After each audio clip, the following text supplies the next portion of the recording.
Beginning, the man who dreamed of silence. In a city that never slept, Elias Marin wanted only one thing: peace. Every night, he lay in his tiny apartment above the neon-lit streets of New Cydonia, a colony city floating high above Mars. The hum of generators, the hiss of oxygen filters, and the constant murmur of passing drones filled the air. But inside his small room, he sought silence, a silence the universe rarely gave. Elias was an engineer, a man who fixed things. Starship engines, atmospheric processors, even broken droids, he could mend anything except his own hollow sense of purpose. The wars between species were over, but the scars they left behind lingered, especially in people like him, soldiers turned builders, dreamers turned ghosts. He had fought once, years ago, in the Rift Wars, humanity's most devastating conflict with an alien race known as the Aurelians. They were luminous beings, their skin shimmering like silver dust, their eyes reflecting galaxies. To humans, they were once enemies. To some, gods. Now, as Mars rebuilt under uneasy peace, Elias was alone with his thoughts. He poured himself a glass of synth whiskey, turned off the lights, and stared at the stars through his ceiling dome. He whispered softly, "If there's anyone out there, I just want to understand." Sleep came slowly, heavy, dreamless, silent. Until it wasn't. Middle, the stranger from the stars. He woke to warmth. Elias stirred, blinking against the soft blue glow filling his room. His hand brushed something smooth, cool, and alive beside him. He froze. Slowly, he turned his head. Lying there, tangled in his sheets, was a woman or something close to one. Her skin shimmered faintly, glowing beneath the pale light like starlight on water. Her hair flowed in silver ribbons, and her eyes, when they opened, mirrored nebulae he'd only seen through a telescope. She blinked once, her gaze locking on his. "You are human," she said, her voice musical yet trembling with confusion. Elias sat upright, heart hammering. You're not supposed to be here. Who are you?" She tilted her head, the movement elegant and strangely cautious. "I am Seraphine, daughter of House Lareth, heir to the Aurelian crown." His breath caught. The Aurelian crown princess, she was supposed to be on her homeworld, light years away. The peace treaty forbade any of their kind from entering human sectors without escort. "This can't be real," Elias muttered. "You can't be real."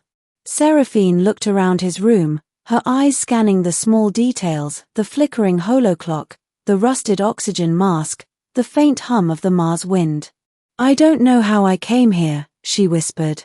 "One moment, I was in the star sanctuary, meditating beneath the light wells.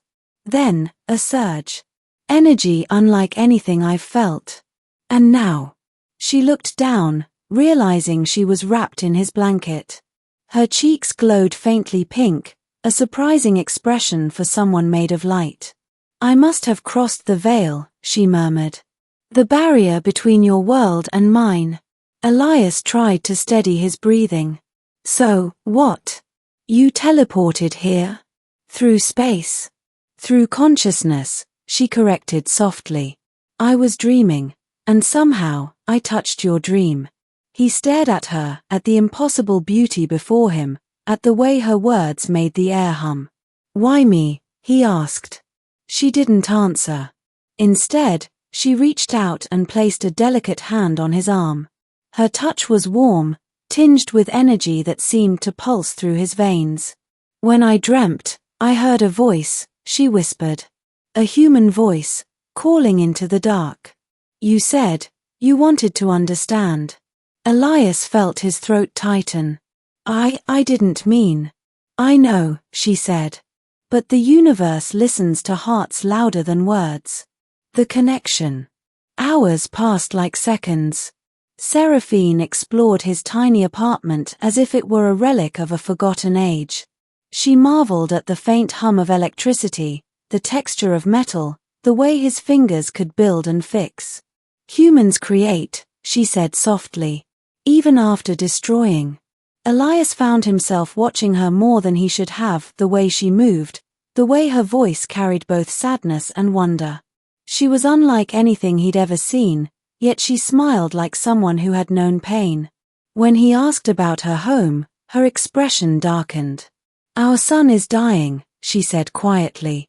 "The Aurelian core is collapsing. We are losing our light." Elias frowned. "And your people can't fix it?" She shook her head. "We are beings of energy, not of matter. We shape the currents of thought, but not the bones of stars.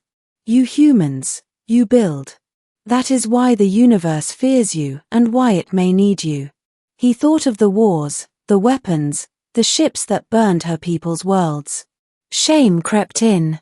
"We built death, too." She looked up at him.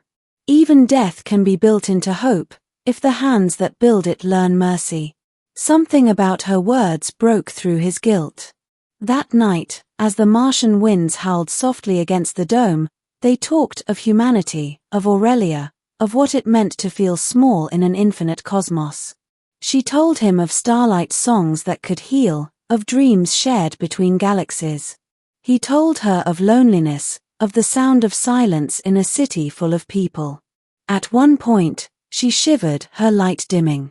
Elias noticed and instinctively covered her with his blanket. "You don't have to," she murmured. "I know," he said. "But I want to." Her gaze softened. "Your kindness, it hums through the air. My kind senses emotion as vibration. Yours feels like warmth." And for the first time in years, Elias felt seen. Middle, the coming storm. By dawn, her glow began to fade. Elias could feel it, she was slipping away, her energy unraveling. "You're leaving, aren't you?" he whispered. She looked pained. "The veil closes with light. When your star rises, I must return." "Then stay until sunrise," he said. She nodded, and for those last moments, they sat together beneath the fading stars, silence stretching between them like a prayer. But then, the silence broke. A shriek filled the air, and the walls trembled. His comm device lit up, unauthorized dimensional rift detected. Before Elias could react, a beam of blue light tore through his room. 2 Aurelian sentinels emerged, towering figures of living plasma. Their eyes blazed with cold fury. "Princess Seraphine," one boomed, "you have violated the boundary accord." Elias stepped forward instinctively. "Wait, it's not her fault. She didn't mean to."